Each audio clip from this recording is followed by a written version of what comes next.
Então, eu vou dar alguns conceitos preliminares. Lá na frente a gente vai tratar do texto bíblico. Vou inverter um pouco aqui. Vou trabalhar de uma forma mais indutiva esse estudo de hoje, tá bom? Valeu, obrigado, pastor. Valeu. Vamos lá, então. Nós estamos vendo, então, na EBD, a série Culto e Família, né? E hoje nós vamos tratar dos elementos do culto. Nós teríamos vários elementos para tratar sobre culto público, ou seja, aquilo que nós fazemos aqui, e o nosso culto privado, aquilo que a gente desenvolve no dia a dia.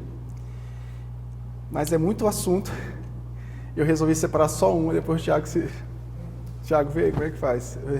Eu vou falar só sobre a pregação, porque é muito assunto, é muito tema, e é perigoso vocês não reterem a quantidade de informações que a gente tem para passar para vocês. Tá bom? Bom, pode passar lá, Yasmin, por favor. Então, nós temos aí essas 3 palavras-chave para entendermos o que aconteceu conosco. Eu lembro muito bem quando eu era adolescente na igreja, e a gente não está falando mal de igreja nenhuma, mas assim, eu fiz parte de uma igreja que ensinava muito pouco. Embora tivesse o nome de Batista, o ensino era muito fraco, muito raso. E chegou um ponto que comecei a me perguntar, rapaz, por que eu estou aqui? É claro que tem igrejas que o ensino é bom e a pessoa se pergunta também por que está aqui. Porque às vezes a pessoa também não procura se submeter ao ensino. Tem esse outro lado também, a gente tem que ser justo.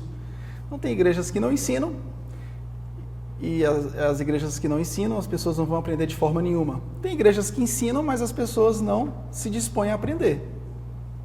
Então pode acontecer também, tá? Não se iludam.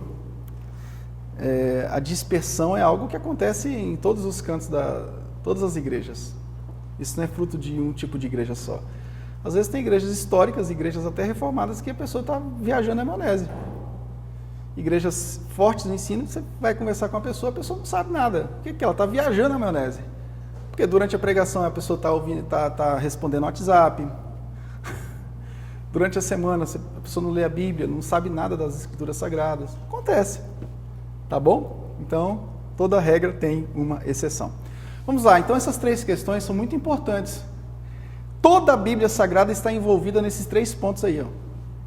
Guarde isso, isso vai cair no vestibular. Vai cair na prova. Lá no concurso, lá, no Enem, viu? Enem. Enem, ela estuda já para o Enem? Não, ainda não, mas vai estudar, vai cair no Enem isso aí. Isso vai cair no Enem. Os concurseiros aí, anota que vai cair no concurso. Adoração, queda e adoração. O ser humano, Adão, ele foi criado para adorar.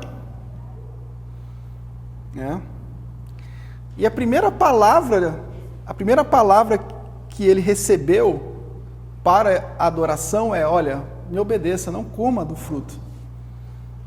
Foi a primeira lei. A primeira lei que saiu da boca de Deus, a palavra que saiu da boca de Deus para Adão. Não faça isso, cara. Se você fizer, você vai morrer. E ele fez. E caiu. Isso é a mesma coisa da gente. Se a gente deixar de seguir a palavra, a gente cai. É claro que a gente cai agora com a possibilidade de ser restabelecido pela graça. O eleito é restabelecido pela graça. Mas, se nós deixarmos de ouvir a palavra de Deus, nós vamos cair. É nítido. É nítido isso. Porque isso é bíblico. Isso aconteceu, isso acontece. E Jesus, o que Jesus fez? Jesus restabeleceu essa adoração. Com o seu próprio sangue, com sua própria carne, com o seu próprio mérito. Ele restabeleceu essa comunhão. Para quê? Qual o objetivo que Jesus morreu na cruz por nós?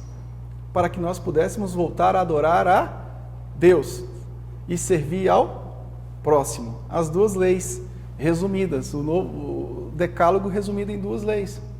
E essas 2 leis são 2 leis de adoração, ou seja, de serviço. Adorar a Deus e servir ao próximo. Tá? Então, essas 3 palavras vocês vão guardar? Sim ou não? Essas 3 palavras, volta lá só um pouquinho, obrigado Yasmin. Essas 3 palavras você vai entender toda a Bíblia. Eu estou te falando uma coisa séria. Não estou nem cobrando aula extra por conta disso. Você não vai nem ter que pagar a taxa lá na secretaria lá de aula extra. E essas 3 palavras você vai entender toda a Bíblia. Não fique tentando entender a Bíblia com enigmas. Não, a Bíblia, ela ao mesmo tempo, ela tem coisas complexas que precisam de aprofundamento, por isso que nós estamos aqui. Tem. Mas se você entender que adoração, queda e adoração são coisas que fazem parte do contexto geral, e a adoração ela foi restaurada através da redenção em Cristo Jesus.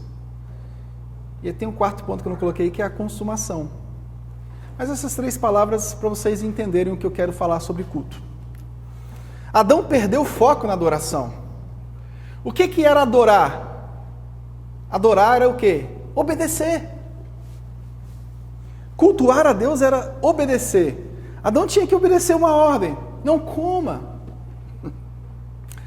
E ele perdeu esse foco. Jesus recuperou a adoração devida a Deus. E o que nós temos que fazer hoje? Servir. Obedecer. Isso é tão simples e tão complexo ao mesmo tempo. Porque nós estamos envolvidos numa série de coisas na vida. Existem muitas palavras que concorrem com a palavra de Deus. Sim ou não? Gente do céu, quantas palavras que concorrem com a palavra de Deus no nosso dia a dia? Existem muitas vozes que concorrem com a voz de Deus. Quantas vozes nós ouvimos todos os dias? Muitas vozes, dizendo o que você e eu temos que fazer. E você e eu muitas vezes cedemos a outras vozes. E a gente pensa assim, essa outra voz aqui é boa também, eu vou ceder um pouco. Aí você cede um pouco e você descobre, puxa, a voz de Deus era muito melhor. Ouvir a voz de Deus não é algo fácil, mas ela leva à vida. Então, Adão perdeu o foco na adoração, que era obedecer a Deus, era servir a Deus com obediência. Jesus recuperou a adoração devida a Deus. Efésios 1:4 diz que nós fomos eleitos para o quê? Para a santificação. Então, Jesus recuperou isso.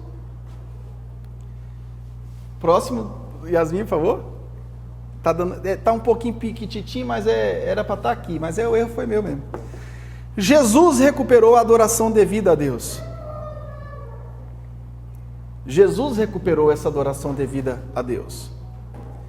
O Evangelho de Cristo nos criou. O Evangelho de Cristo nos chamou. Domingo passado aqui teve 2 pessoas que já estão fazendo classe de batismo hoje, que ouviram a mensagem domingo passado e se decidiram pelo batismo. Glória a Deus por isso, né, irmãos? Elas não ouviram uma palavra para massagear o ego delas, ouviram? A mensagem de 2 de Timóteo foi uma mensagem fácil de ser ouvida? Não. Mas esse é o propósito. Aí já estão fazendo a classe. Isso é muito lindo, pessoas se convertendo pelo Evangelho, se decidindo pelo batismo, não porque o pai, ou a mãe, ou o esposo, ou a esposa falaram assim, você precisa batizar. É igual um pai uma vez, nesses anos para trás, aí chegou para mim, pastor, pode batizar esse moleque aí. Eu digo, rapaz, tu vai forçar teu filho a batizar? Não, pode batizar por minha conta. Já pensou, pastor Charles, um negócio desse? Eu falei com ele, irmão, não dá para batizar assim. Tem que saber se o moleque é convertido. O pai chega para o pastor e diz, pode batizar, pastor, por minha conta. Não dá. É o risco, né? O Evangelho que cria, que nos criou, o Evangelho que nos chamou. A mensagem da cruz é que formou a igreja verdadeira, que tem muitas igrejas verdadeiras. Mas é igual a agulha no palheiro, mas tem. O Evangelho que cria. Essa igreja que o Evangelho fomenta, faz nascer, ela prega a palavra, ela discipula, ela disciplina, tudo conforme o Evangelho. Não há outra palavra. E através disso, o que acontece? Olha só, gente, que interessante. A imagem de Cristo é formada em nós através da palavra e Deus é glorificado através de nós. Então, adoração é isso. Adoração é a imagem de Cristo formada em nós. E quando a imagem de Cristo é formada em nós, Deus é glorificado. Por que Deus é glorificado com a imagem de Cristo formada em nós? Porque Ele é a imagem perfeita de Deus. Ele é a imagem perfeita do Criador. Então não tem como glorificar a Deus na vida, no mundo, se não for por intermédio da palavra que é Cristo, pregado, encarnado e escrito. Tudo aponta para Ele. Lucas 24 fala, tudo aponta para mim. Parafraseando, ele diz, olha, tudo. Os profetas falam de mim, tudo aponta para mim. Tudo. Toda a Escritura aponta para mim. Então, quando eu ouço a palavra de Deus no culto público, o que acontece? Mas assim, ouvir a palavra, não é ouvir 7 chaves para a vitória, 5 chaves para o sucesso, 3 pontos para isso ou para aquilo. Não. Ouvir as Escrituras. O que acontece? A imagem de Cristo é formada em nós. Dia após dia, você vai sendo ministrado. E a imagem dele vai sendo formada em nós. Embora tenhamos erros, essa palavra vai nos limpando. E Deus é glorificado no mundo. Porque Cristo morreu por nós justamente para que Deus fosse glorificado. O propósito da morte de Cristo é a glória de Deus. Então, o propósito da igreja, ao ouvir a palavra, é glorificar a Deus. Porque a verdadeira adoração é Pode ir o próximo, por favor. A verdadeira adoração é a resposta apropriada à palavra de Deus. Nós não podemos cultuar a Deus a parte da palavra dele. Por que não pode ter culto sem a centralidade da palavra de Deus? Porque nós só cultuamos a Deus porque a palavra dele foi formada em nós. E se não podemos cultuar a Deus a parte da sua palavra, então não somos livres para inventar novas formas de cultuar a Deus, que gerem experiências emocionais. Então, as experiências emotivas, elas não são experiências de adoração. Embora, eu lembro que o Martin Lloyd Jones falava a diferença entre emoção e emocionalismo.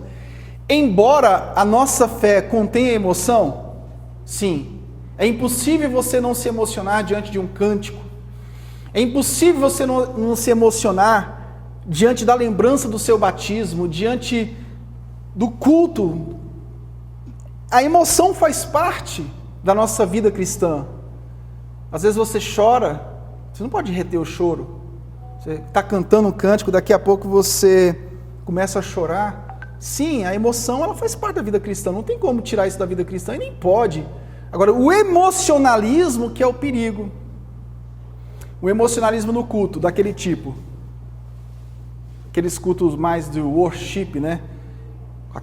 Quase um show. Aí a pessoa chega assim, nossa, pastor Charles, no dia que o senhor vai ministrar no culto, a coisa é diferente. O senhor tem que estar escalado mais vezes. Por que o senhor não está mais escalado? Esse tipo de situação. Esteves, quando você canta, a glória de Deus vem. Mas quando aquele outro irmão canta, sem unção, sem isso, sem aquilo, isso é uma furada maior do mundo. Pastor, quando você prega diferente, sai fora, Satanás.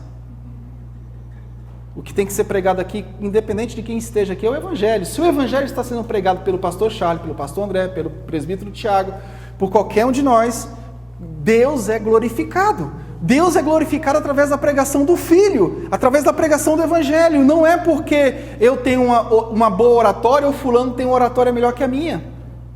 A igreja de Corinto caiu nesse erro. Uns são de Paulo, outros são de Apolo, outros são de Cristo.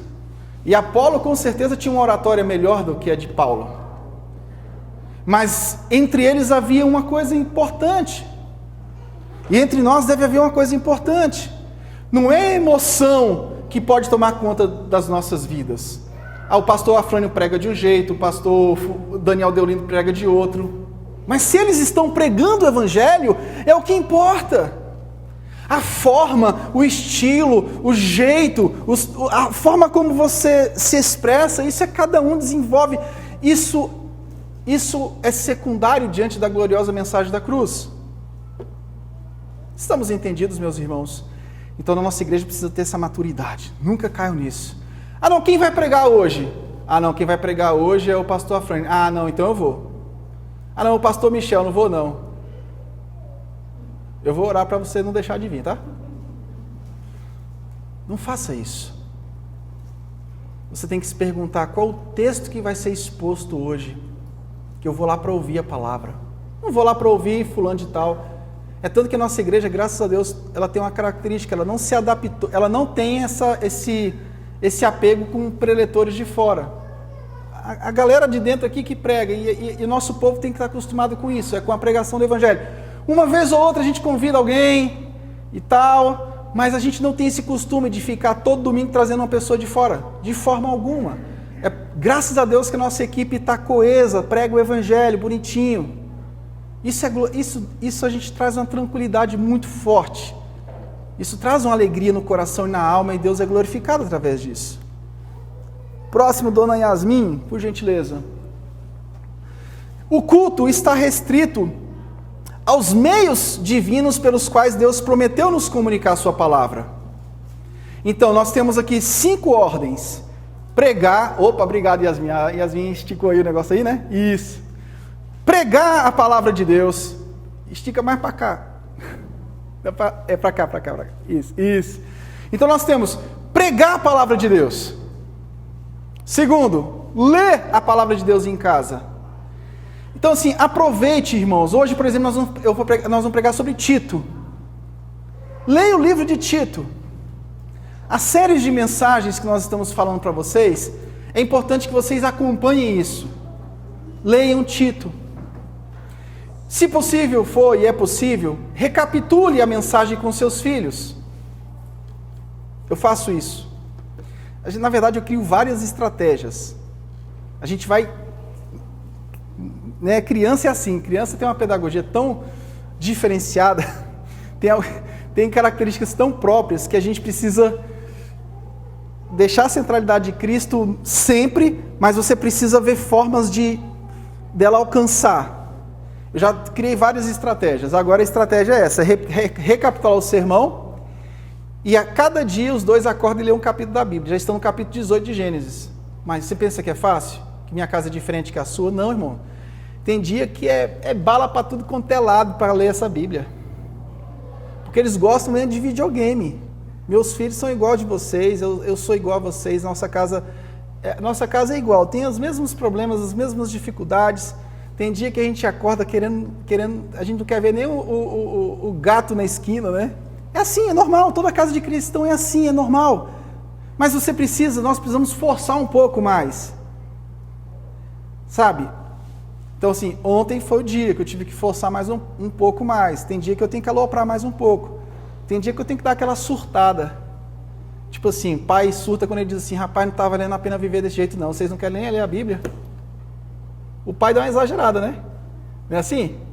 Rapaz, olha, Deus tem misericórdia de nós, viu?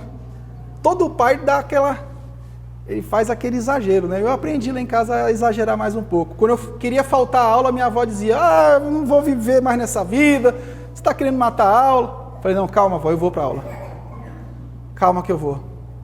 Então assim, não queira ser muito educado nessa parte. A gente pode ser estúpido, mas não queira ser, ai pastor, meu filho lá em casa precisa ter, eu preciso da liberdade lá em casa. Tá, vai dando liberdade para ver onde é que tua casa vai parar. Não, pastor, lá em casa eles decidem. Ou então quando eles crescerem, eles vão decidir. Tá bom. Irmãos, entenda uma coisa. Você faz a sua parte, você ensina os seus filhos, você faz o que você vai fazer, você não é perfeito, você erra, você tem pecados, todos nós somos pecadores. Você mostra para os seus filhos que você é tão pecador quanto ele também, para você não criar um filho legalista. Você tem que mostrar para ele que toda família são de pecadores que carecem da glória de Deus, da graça de Cristo. Mas você não pode deixar eles à vontade. Porque a nossa carne sempre é mais inclinada para a coisa do mal. Nós somos inclinados para o mal. Nós já acordamos querendo fazer coisa errada. Sim ou não, gente? Sim ou não? Então, essa coisa de ler a palavra, não é todo dia que eu acordo com vontade. Esteves, hoje eu acordei com vontade de ler a Bíblia. Não, tem dia que a gente acorda o quê? Eu digo que na maior parte do nosso tempo a gente acorda com raiva de Deus. Sim ou não? Sim. Poxa, uma vez ele pregou sobre isso, o pessoal ficou admirado. Mas a nossa carne é sempre inclinada a ir contra Deus. Adoração é um processo que precisa ser alimentado pela palavra. Porque a gente se revolta contra Deus. A gente quer ir contra Deus. Por quê? Porque seguir as ordens de Deus corta na carne. Seguir a Deus, na maioria das situações, envolve ser contra a sua própria vontade.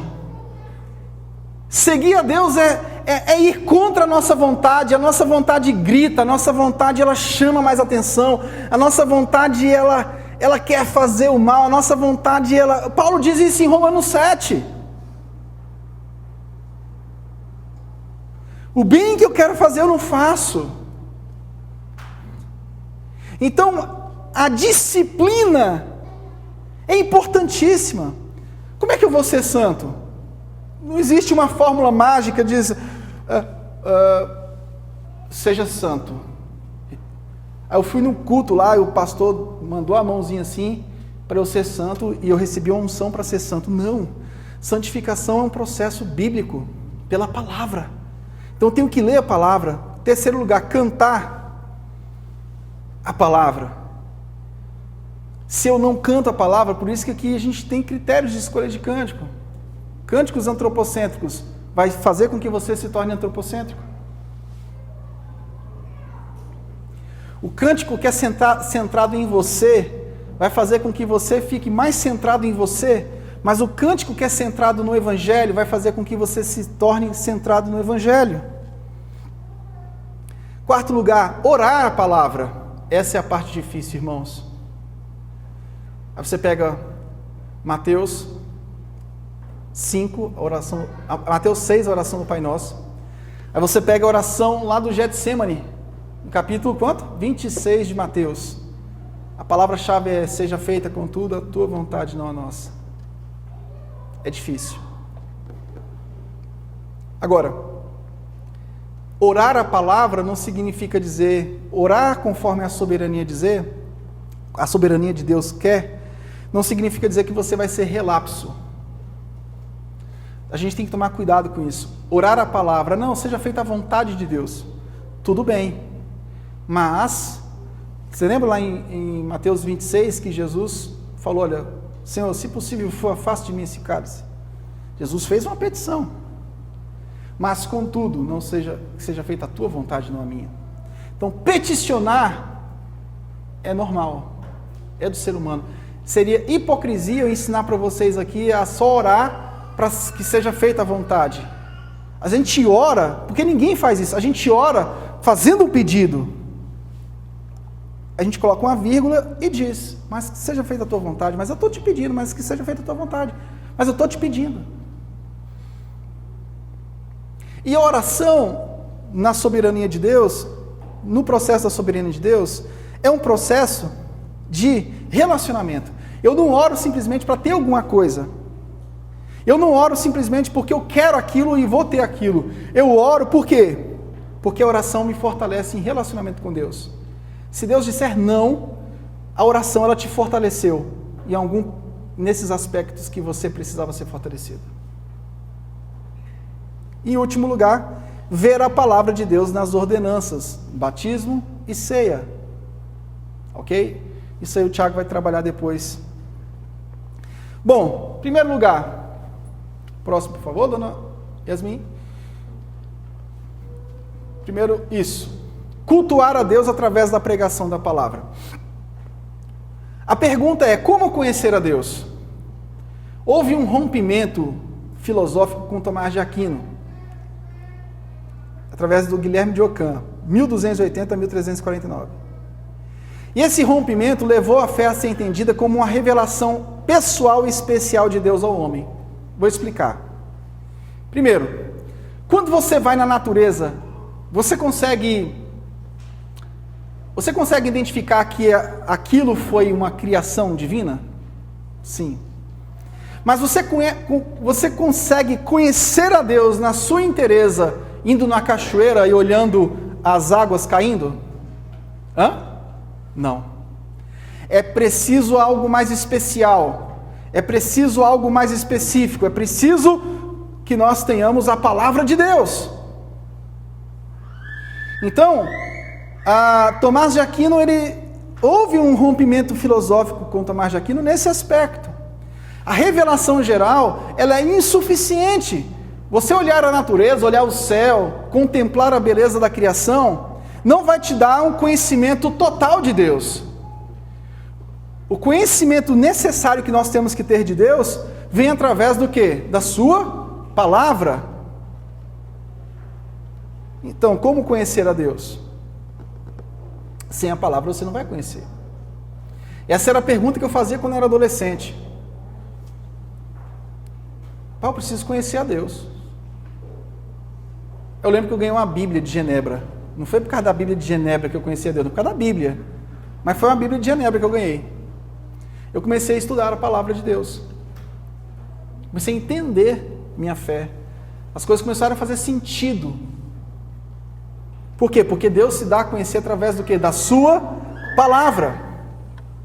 Ai, pastor, eu tenho tanta vontade de conhecer a Deus. Mas pare de ler revista Caras e Marie Claire e comece a ler a Bíblia.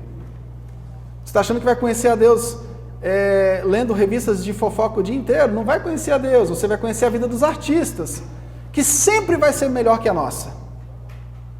A vida deles sempre vai ser melhor que a nossa. Eles não têm problemas.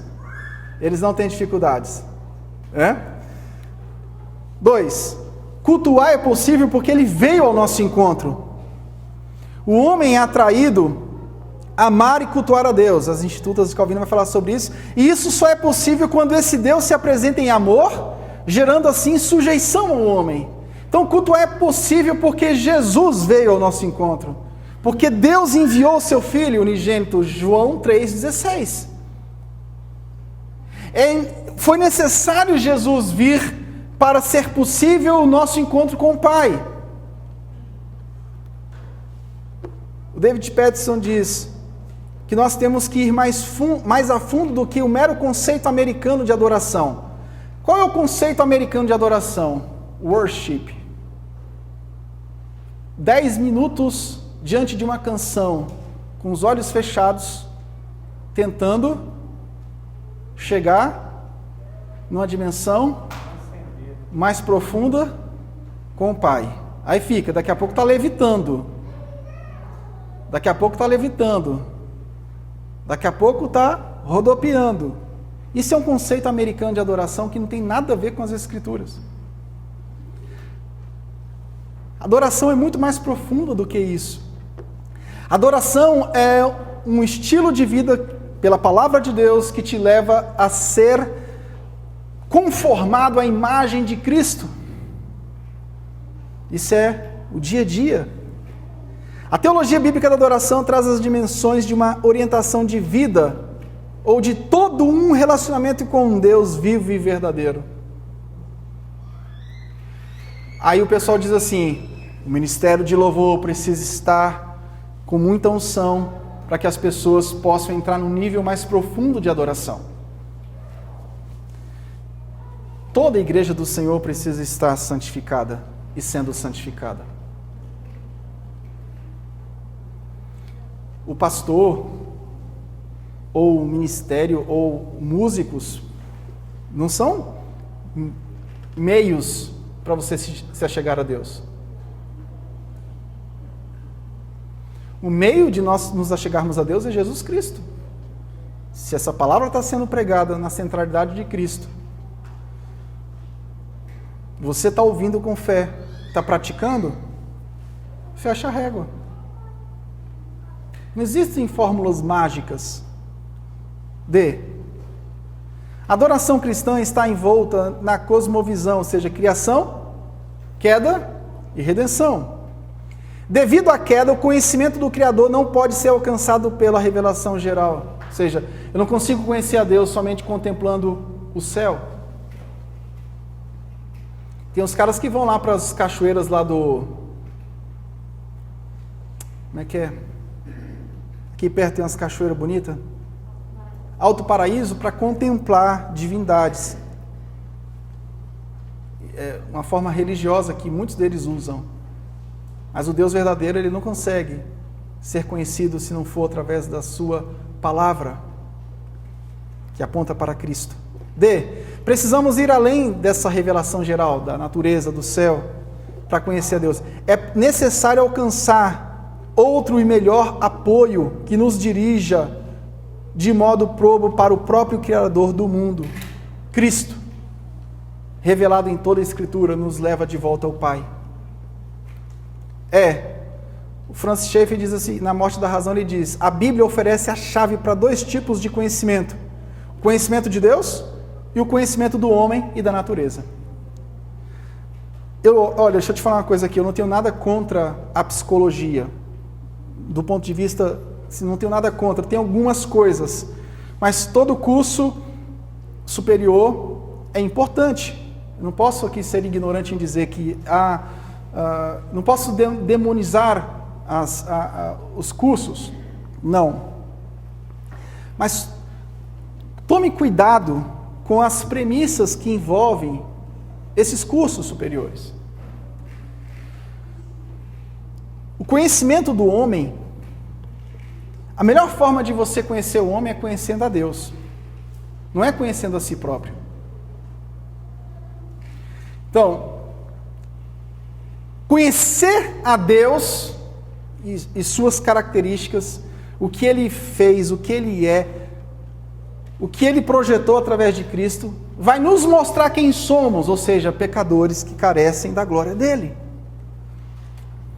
Então não é uma furada você querer conhecer a si próprio usando a psicologia ou a psicanálise.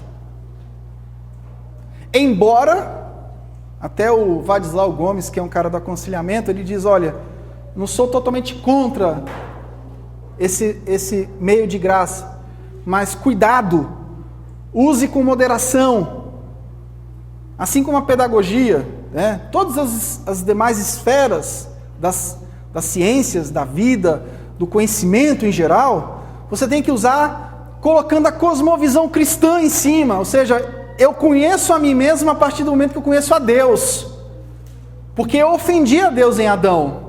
Então não tem como eu conhecer a mim mesmo se eu não conhecer o Senhor, que se revelou em Cristo Jesus, que foi ofendido por mim junto com Adão. Pastor, acho que eu vou fazer um curso, preciso me conhecer melhor. Leia a Bíblia. Você quer se conhecer melhor, leia a palavra, ela vai te dizer quem você é, quem eu sou. Totalmente depravado, resgatado pela graça de Cristo somente, mediante a fé no Filho de Deus. A pregação apostólica tinha a pregação de Cristo como central no culto, partindo sempre da leitura dos escritos disponíveis, explicação e aplicação aos ouvintes. Então, não há outro meio que vai te levar ao conhecimento, à vontade de Deus, que não seja a pregação do Evangelho. A Escritura, recolhendo em nossa mente um conhecimento de Deus, de outro modo confuso, ela desfaz a fumaça, apresenta-nos claramente o verdadeiro Deus. E este é certamente um dom singular. Para conhecer o templo, Deus não usa somente mestres mudos, mas também torna acessível sua boca sacrossanta, e não só promulga que devemos cultuar algum Deus, mas pronuncia que Ele é o Deus que deve ser cultuado. Nem ensina que os eleitos olhem unicamente para Ele, mas também se apresenta para os que o vejam. Junto de sua igreja, Ele conservou desde o início essa ordem. para que usasse, além daqueles documentos, a palavra, que é a marca mais certa e mais segura para o discernirmos, aqui nas institutas. F. Alguma pergunta? Falei demais, esqueci de pedir. Diga. É errado, então, esses cursos sobre desenvolvimento pessoal? Oi? É errado, vai contra a palavra, esses cursos ou livros sobre desenvolvimento pessoal? Boa pergunta. Ela está perguntando se é errado esses cursos e livros sobre desenvolvimento pessoal. Gente, até o conselho, se tem alguém aqui dessa área, tem exceções. Tudo que eu vou falar aqui tem exceções. Eu não quero generalizar para ofender ninguém. Mas até o Conselho Federal de Psicologia bateu na questão do coach. Você vê que não é só uma questão que o Evangelho está indo contra isso. O próprio Conselho Federal de Medicina disse, olha, isso aí é um absurdo. Isso é um absurdo. Por quê? Você paga R$4.000 por 3 palestras, que eu acho isso uma... Um dia um colega meu que queria fazer uma pós-graduação aqui, estava com dó de pagar R$150. Encontrei com ele no parque da cidade de Águas Claras. Rapaz, meu final de semana foi uma bênção. Fiz um curso de coach, eu e minha esposa, gastamos R$8.000, mas foi uma bênção. Eu olhei para ele assim e falei, rapaz, deixa de ser sem vergonha, rapaz. Você ficou com dó de investir R$150 por mês no curso de pós-graduação e gastou R$8.000 em 3 dias no coach. Um caba desse merecia uma surra, não merecia não? Mas não pode fazer isso com ninguém, né? Então, esses conceitos aí são perigosos demais, por quê? Porque eles ensinam habilidades que você tem que desenvolver durante uma vida inteira. Eles te dão uma injeção ali, e nem sempre todos vão conseguir desenvolver habilidades da forma como eles ensinam. Nem todos. Só basta você olhar o que está acontecendo hoje com a questão do marketing multinível. Quem ganhou dinheiro, ganhou. Quem chegou no certo nível, chegou. Os demais vão ficar só alimentando agora os que estão aqui. Isso, olha gente, assim, a gente tem que tomar muito cuidado com a malandragem, principalmente no Brasil. Tudo que chega no Brasil veste uma roupa da malandragem brasileira. É incrível. Então, assim, nós precisamos de ferramentas de gestão? Precisamos. Seria muita irresponsabilidade minha dizer que você não precisa de ferramentas de gestão. Mas o problema é que essas ferramentas que você diz aí, elas colocam a pessoa num patamar lá no alto. E muitas vezes a pessoa não consegue sair nem do médio. E a pessoa começa a se culpar, a pessoa entra em depressão porque ela não conseguiu aquele nível, ela sai do curso achando que, igual o pastor André falou, né, sai igual um leão. Ela entra igual um gatinho miando, desconfiado, e ela sai daquele curso de 3 dias, de R$8.000, igual um leão. Passa uma semana, passa 2, vem um desânimo, a pessoa não conseguiu aumentar a sua eficiência, e daqui a pouco vem, sabe o que? O desespero na alma, vem depressão, vem tudo que não presta, desejo de suicídio. E o Evangelho não. O Evangelho não é uma chamada para você ficar parado, para você não correr atrás das coisas, não é isso. Mas o Evangelho te coloca na centralidade de um Cristo, que te leva a viver a vontade de Deus. Então, se certas coisas não deram certo na sua vida, você não entra em desespero. Você diz, Deus é glorificado. Deus seja louvado. Esses dias eu levei um tombo de uma coisa que não deu certo para mim. Uma coisa que eu queria muito, não deu certo. Vamos ter que entrar até na justiça. Mas assim, eu não fiquei desesperado, porque o Evangelho é maior na minha vida. Eu te juro que eu não fiquei desesperado. Fiquei triste? Fiquei, mas desesperado não. Tem algo maior na minha vida, tem uma esperança muito maior, tem uma missão muito maior do que isso.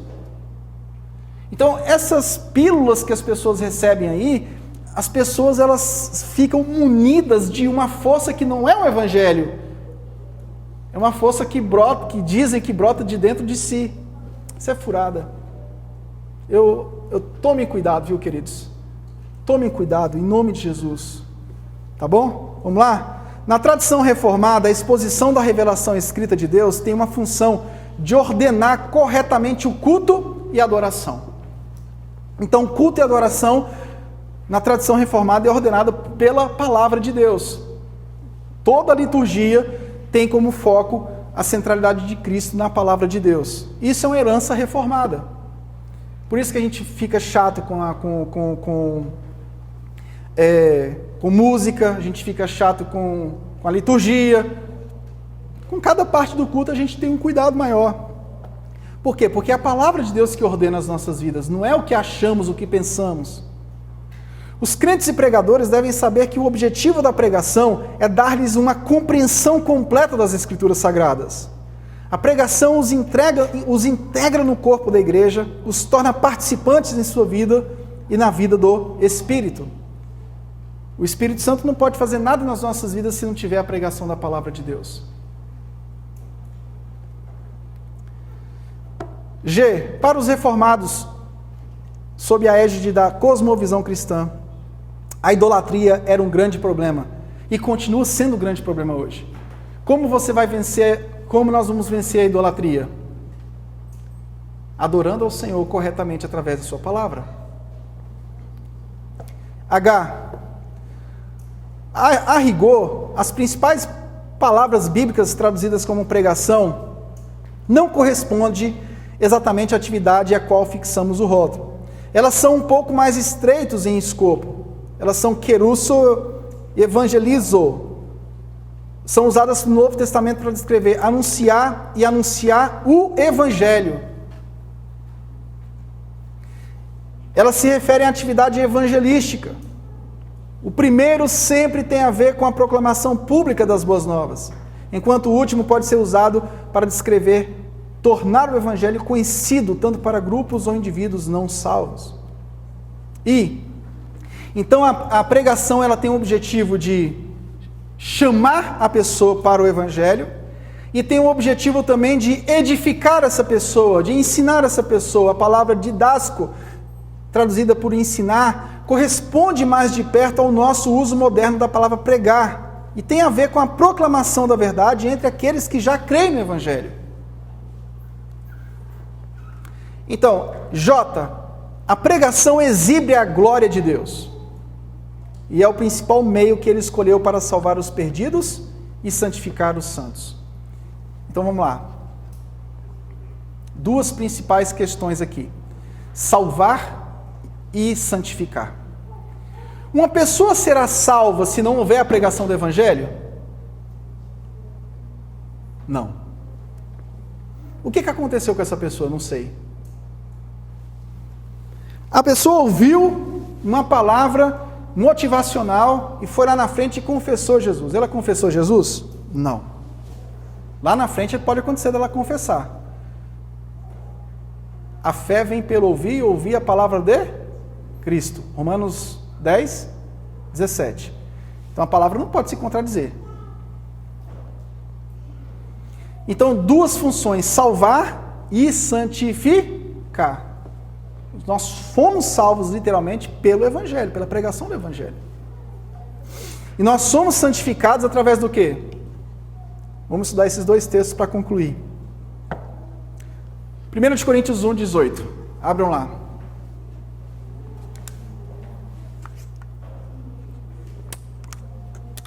Minha versão é NVI. Pois a mensagem da cruz é loucura para os que estão perecendo, mas para nós que estamos sendo salvos é o poder de Deus. Então, Deus só pode se mover, e isso a gente aprende também em Romanos 1, 16 ou 17. Deus só pode se mover. O poder de Deus para a salvação é a mensagem da cruz. Por quê? Porque só o Filho de Deus pôde cumprir toda a justiça do Pai. Então, só a mensagem do Filho que tem um poder para salvar. A mensagem da cruz é loucura para os que estão perecendo, mas para nós que estamos sendo salvos é o poder de Deus. Então, a mensagem da cruz que é o poder de Deus. Se não há mensagem da cruz, não há poder de Deus. Nossa, mas aquele culto foi poderoso. Nossa, que poder maravilhoso. Teve mensagem da cruz?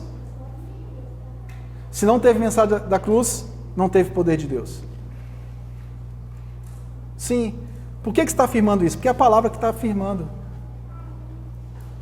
Então, cuidado com cultos emotivos, cuidado com firulas. O poder de Deus através da mensagem da cruz, pregada no poder do Espírito Santo. Segundo texto, Efésios 4, 11 ao 15. Abre lá. Esse texto agora vai falar sobre a santificação do salvo.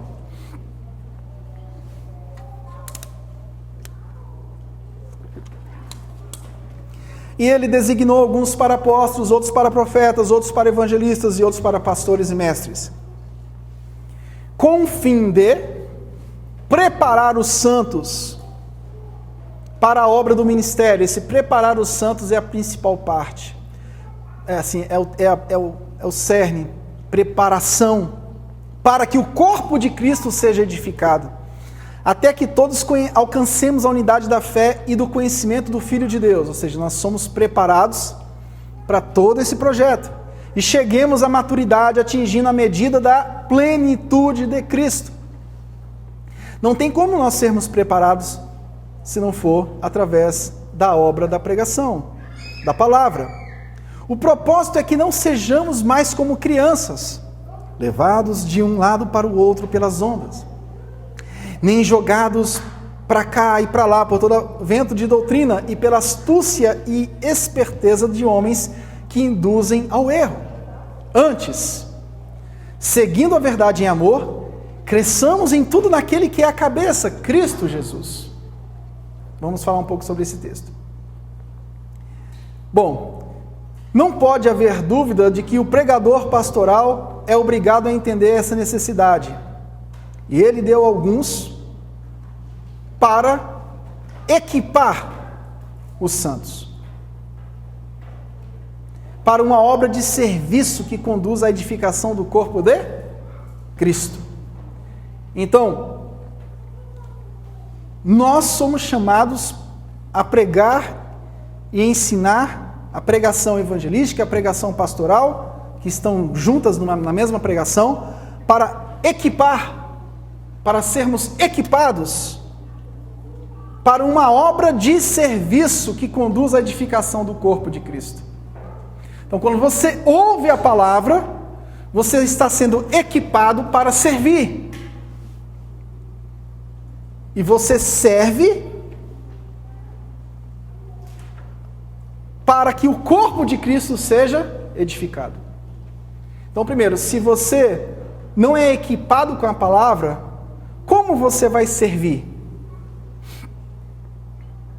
E como o corpo de Cristo será edificado? Isso a gente vai extrair de Efésios 4, 11 ao 12. Próximo. A pregação pastoral é o principal meio para fazer isso. O cumprimento fiel de sua tarefa semanal, portanto, envolve pregação educacional. M. O ministro da palavra é um pedreiro. Antes de eu falar do M, tem alguma dúvida? Alguém quer falar alguma coisa? Estou quase concluindo. Vou concluir 15 minutos antes. Alguém quer falar alguma coisa? Dúvidas? Colocações? Pode falar. Ninguém quer falar nada? É tão bom quando vocês falam. Então vamos lá. M. O ministro da palavra de Deus é um pedreiro que vai à igreja todas as semanas para colocar blocos. Ele constrói sobre um alicerce e, para ser fiel, deve construir aquilo que será capaz de resistir ao fogo da prova. Esta obrigação de construir é cumprida em parte na assembleia semanal, quando a igreja inteira do povo de Deus se reúne para se reunir. Então, nós nos reunimos para sermos construídos, e construídos para servir com o fim de edificar o corpo de Cristo. Efésios 4, 11 ao 12. N. De acordo com 1 Coríntios 14, 3, os propósitos da pregação especificamente declarados para a edificação do corpo são a própria edificação, isto é, a edificação do corpo e cada uma de suas partes. Paraclesis significa, é uma palavra usada para assistência, edificação, é ficar por outro para oferecer qualquer coisa, ajuda necessária. E outra palavra é encorajamento, paramútia, que significa conforto, alegria. Essas duas palavras estão em 1 Coríntios 14, 3. Mas por que a palavra edificação percorre todo o capítulo? Em outros lugares também da Bíblia, não só de Efésios 4. Como um termo resumido, aparentemente incluindo outros dois, também devo usá-lo amplamente para incluir tudo o que é imaginado no Novo Testamento para o objetivo da pregação pastoral. Então, o propósito da pregação é efetuar mudanças entre os membros da Igreja de Deus, que os edificam individualmente e que edificam o corpo como um todo. Nunca se esqueça, a nossa fé é individual, mas a nossa fé também é coletiva. Deixa eu extrair uma lição prática disso aqui.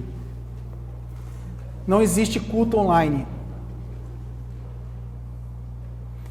Porque o culto é uma edificação pessoal e coletiva.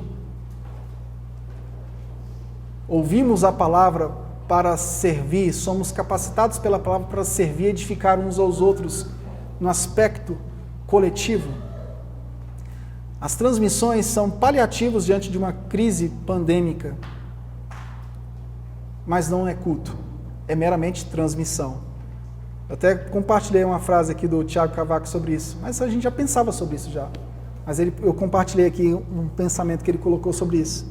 Transmissão online não é culto, é transmissão online.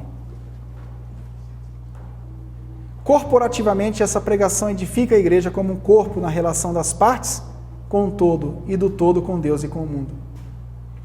Então, vençam o individualismo, vençamos o individualismo. A sua fé não é só você e Deus. A sua fé é você, Deus e o próximo. Jesus não te salvou para você servir somente a Deus.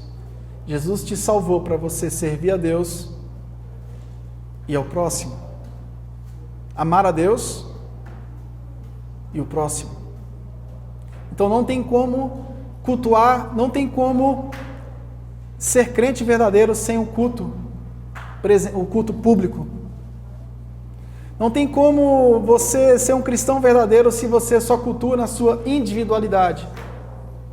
Não, pastor, eu vou lá no monte e faço minhas orações. Não, eu estou cultuando em casa mesmo. Ah, não, já até tomei a vacina da Covid, mas estou cultuando em casa. É o que vai acontecer com muitas pessoas. Muitas pessoas estão esperando a vacina chegar para voltar para a igreja. Não vão voltar. Muitas pessoas já têm esse estilo de vida antes da Covid-19. Elas já são individualistas antes da Covid-19. A vacina não vai ser o motivo que vai fazer com que muitas pessoas voltem a cultuar direitinho. Muitas pessoas se perderam antes da Covid-19.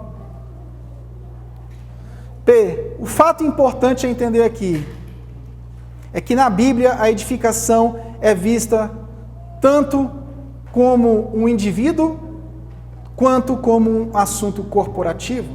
Os indivíduos devem ser edificados. Romanos 14, 19, 1 Tessalonicenses 5, 11.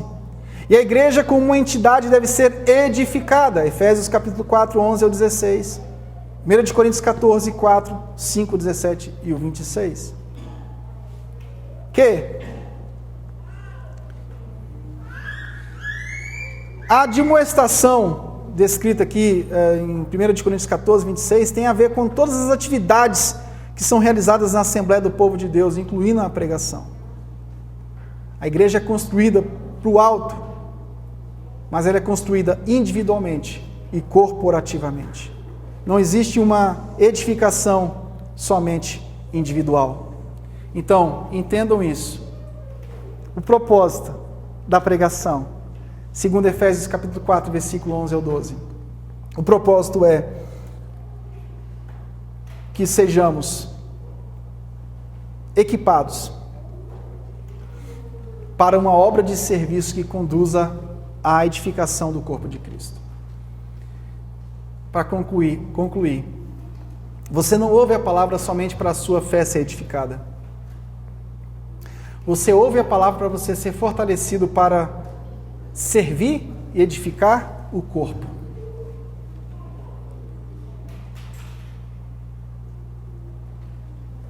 Então, se você está ouvindo a palavra somente para ser abençoado individualmente, você precisa rever esse conceito.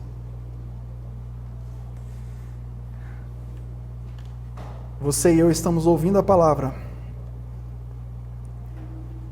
para servir e edificar o corpo.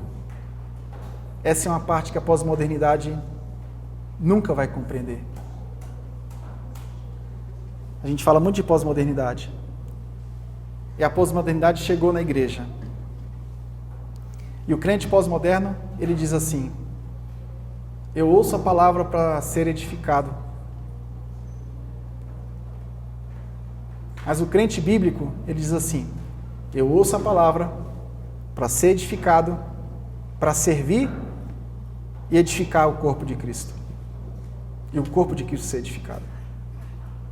Eu quero te chamar a atenção para essa realidade final. Como você tem encarado o ouvir a palavra de Deus? É só para o seu próprio proveito? Sim, a palavra de Deus tem que edificar a sua vida. Mas você pensou que existe uma obra de serviço? Você é equipado para uma obra de serviço?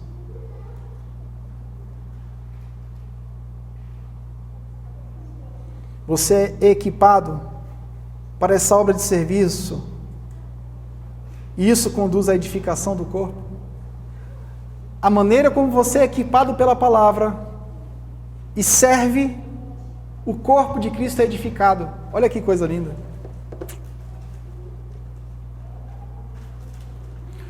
Pessoas ao seu redor são edificadas. Eu ouço a palavra, sou equipado com a palavra, sirvo e edifico o pastor Charlie e ele edifica a mim. Então a gente podia concluir que nós ouvimos a pregação para sermos santos e para servirmos e edificarmos uns aos outros. Nós já ouvimos para a salvação e agora ouvimos para a santificação. E a minha vida agora não é solitária. O que eu posso fazer agora daqui para frente? Para quebrar esse ciclo. O que você e eu podemos fazer para quebrar esse ciclo vicioso?